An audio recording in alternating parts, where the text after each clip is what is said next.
So maybe I'm weird, but sometimes I enjoy seemingly boring video subjects, like someone doing tank maintenance and then talking about it. Something about it is cathartic or therapeutic. So I decided to do my own video.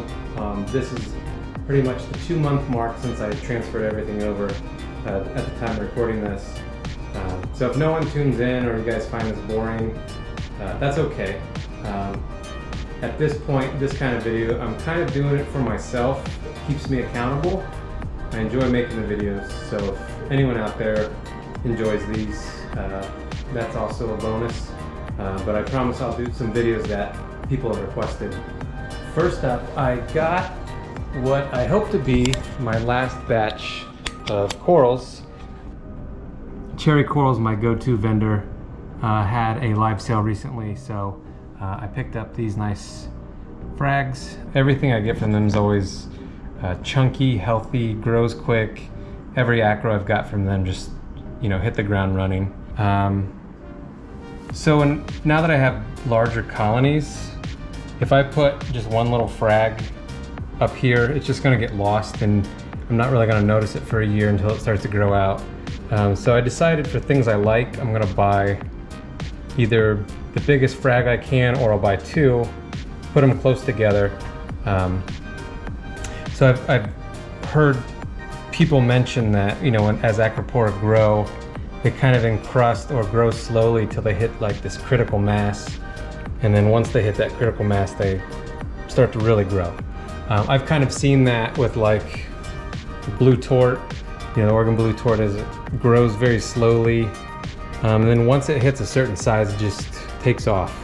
And others like this flamethrower table, it encrusted half of this rock. And then at one point, once it encrusted this huge area, it grew all that very, very quickly. So the idea is increase the initial amount of coral tissue, and then hopefully I'll get faster growth. So yeah, I'll put either these on the rocks or prep them to get acclimated. 2 months worth of coralline algae in the back. I was contemplating just letting it go, but then I realized I don't really like that look of, the back wall covered in coralline. So I'm gonna scrape that before it gets too bad. I did a little test spot back here, and my Tunze Care magnet does a pretty good job. I won't be able to get all of it with it, but I'll get enough, and then I'll use the wand. You can see my MP40 wet sides in only 2 months, got completely covered in coralline, so I'll probably pull those off as I clean the back glass and soak them in citric acid. So today I'm also swapping over from my BRS 2-part to ESVB Ionic. I didn't really look into it too much, but from my understanding, BRS 2-part is pure soda ash and calcium chloride. So then when it adds to your tank, it's just like buffer and calcium, and then the the excess is just sodium chloride. So any of the other major and trace elements kind of get diluted out over time. So I go through these jugs every 2 weeks, so that's like a gallon of salt water without trace and other major elements per week. Apparently this is balanced to not have that effect. It has all the trace elements, so it's like adding fresh salt water. It's not really an additive, so it's not going to boost them, but it'll keep them from getting diluted, or at least that's my understanding of the marketing behind it. So I mix these jugs up. They come concentrated. You just add water. I put them in BRS jugs just so I can dose out of them.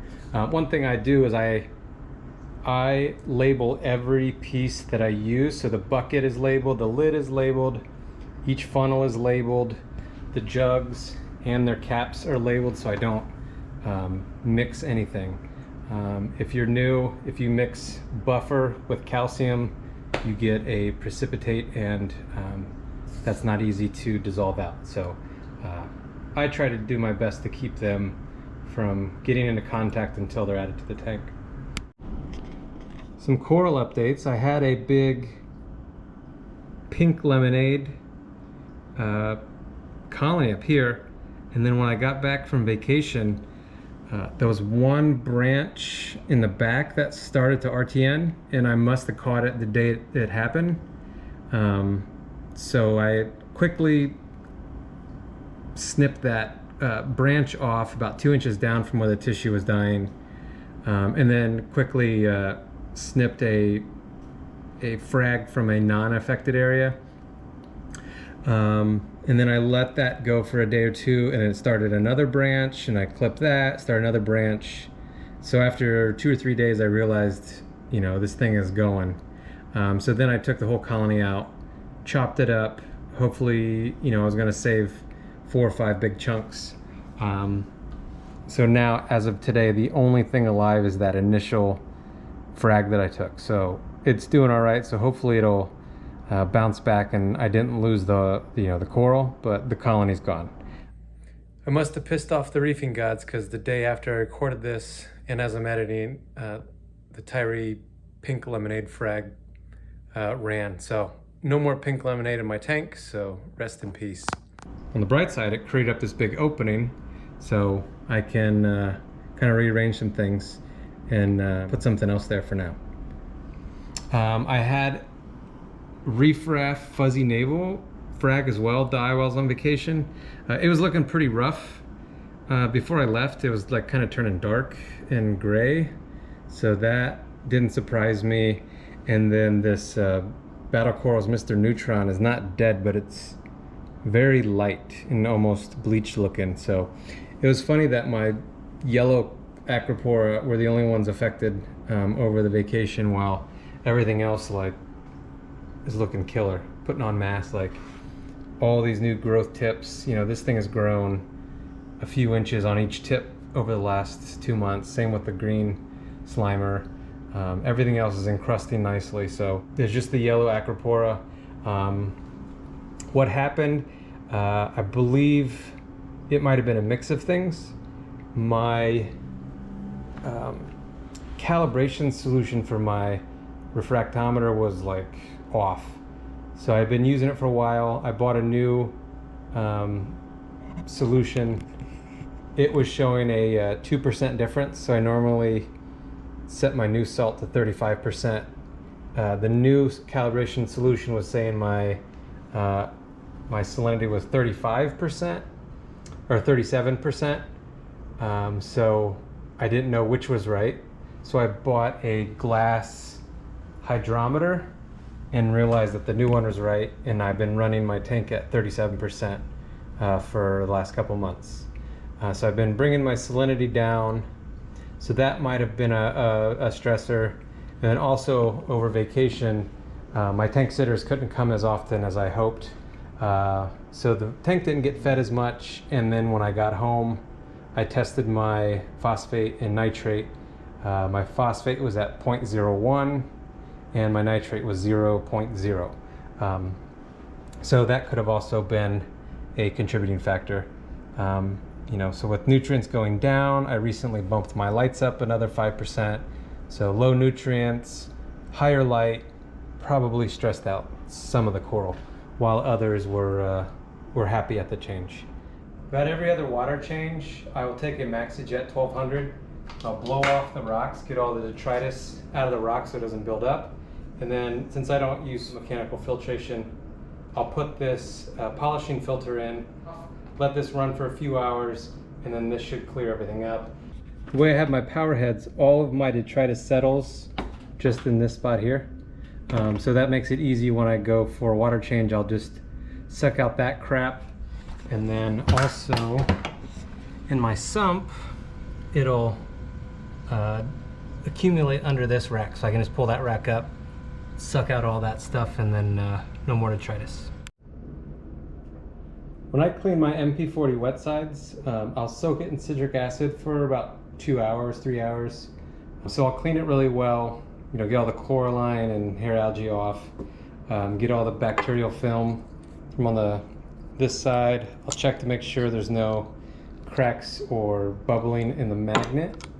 So I get it nice and clean, you can see there. And then I'll add this Molykote 111. It's like a Vaseline style lubricant.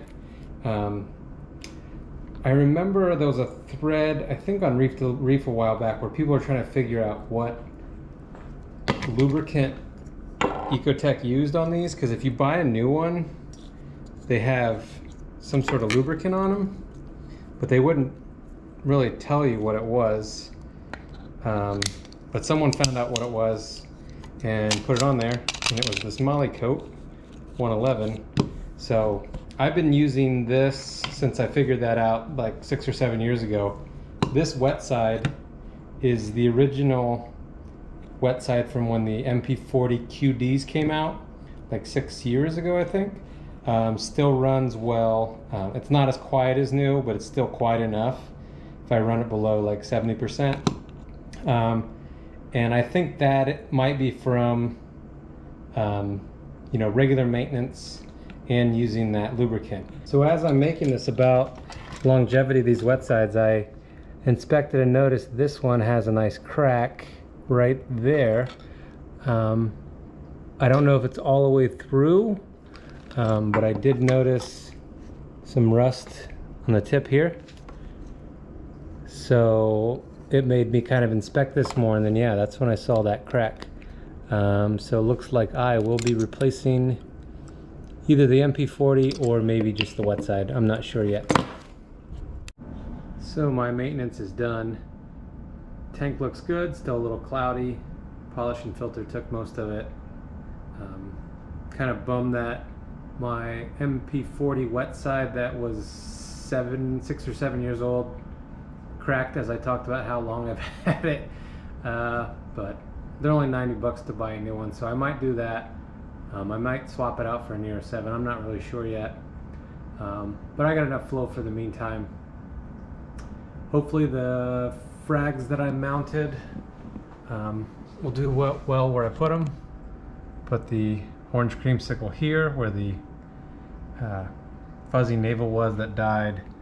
The other yellow that was kind of bleached out, the Battle Corals Mr. Neutron, I moved it to my sump to see if I get it to color up, and I put my solar flare, the 2 frags of that, on a kind of pedestal rock there, so that should look nice when it grows out.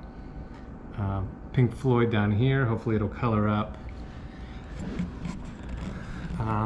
Since these are pretty strong and grow quick, I put the Favia on this rock to kind of cover it. Once that grows in, that should look good. I still need this Digi fell over, blew into the Bernard Pora, so I need to figure out what to do with that. And then these 2 are touching. The ORA frog skin and then the Oregon Blue Tort. So at some point I'm going to have to frag those. So that is it for this video. I don't have anything else to tell you, so talk to you later. Redo. That is it. Take care and see you later. That was dumb.